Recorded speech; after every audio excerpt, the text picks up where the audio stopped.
Hi నమస్తే welcome to Mara media. నేను మీ కేవీఆర్. ఆంధ్రప్రదేశ్ రాజకీయాల్లో ఒక సంచలనమైన విషయం అనమాట.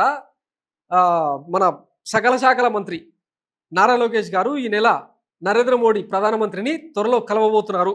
అది తొందరలోనే ఉండొచ్చు అని చెప్పి కథనాలు సారాంశం అనమాట. ఈ నెల 27, 28వ తారీఖున టీడీపీ మహానాడు పార్టీ ఆవిర్భావ దినోత్సవాన్ని నిర్వహించబోతున్నారు. తర్వాత ఆయన పట్టాభిషేకానికి సంబంధించిన చర్చ పెద్ద ఎత్తున జరుగుతూ ఉంది.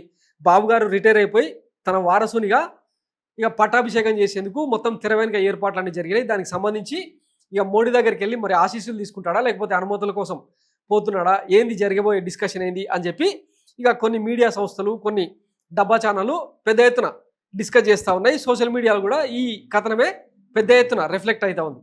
దీంతో పాటు దీనికి బియాండ్గా ఇప్పటికే లిక్కర్ స్కామ్ చూస్తూనే ఉన్నారు కదా. ఓఎస్డి కృష్ణమోహన్ రెడ్డి, తర్వాత సీఎం ప్రధాన కార్యదర్శి ధనుంజయ రెడ్డి ఇద్దరు లిక్కర్ స్కామ్లో అరెస్ట్ అయ్యి ఈరోజు రిమాండ్లో ఊచలు లెక్క పెడతా ఉన్నారు. ఇక నెక్స్ట్ జగనే అని చెప్పి వైసీపీ వర్గాలు కూడా చర్చ జరుగుతున్న నేపథ్యంలో ఇక త్వరలో వైఎస్ జగన్మోహన్ రెడ్డిని అరెస్ట్ చేసేందుకు కనుక పర్మిషన్ కోసం ఈయన వెళ్తున్నాడా, ఇట్లా రకరకాల చర్చలు. జనరల్గా రాజకీయాల్లో ఒక పుల్ల ఇటు తీసి అటు పెడితే ఎన్నెన్నో కారణాలు తర్వాత వ్యూహాలు వెలుగులోకి వస్తాయన్నమాట.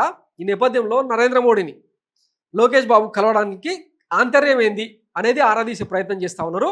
మరి దీని తాలూకు ఆయన కలిసి వచ్చిన తర్వాత, మీటింగ్ తర్వాత రాష్ట్ర రాజకీయాల్లో ఎట్లాంటి పరిణామాలు ఎదురవుతాయనేది చాలా ఆసక్తిగా ఎదురు చూస్తూ ఉన్నారు.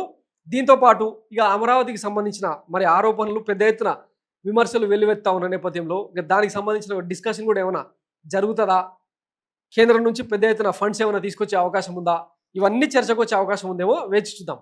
Thanks for watching Mara media. నేను మీ కేవీఆర్. Thank you.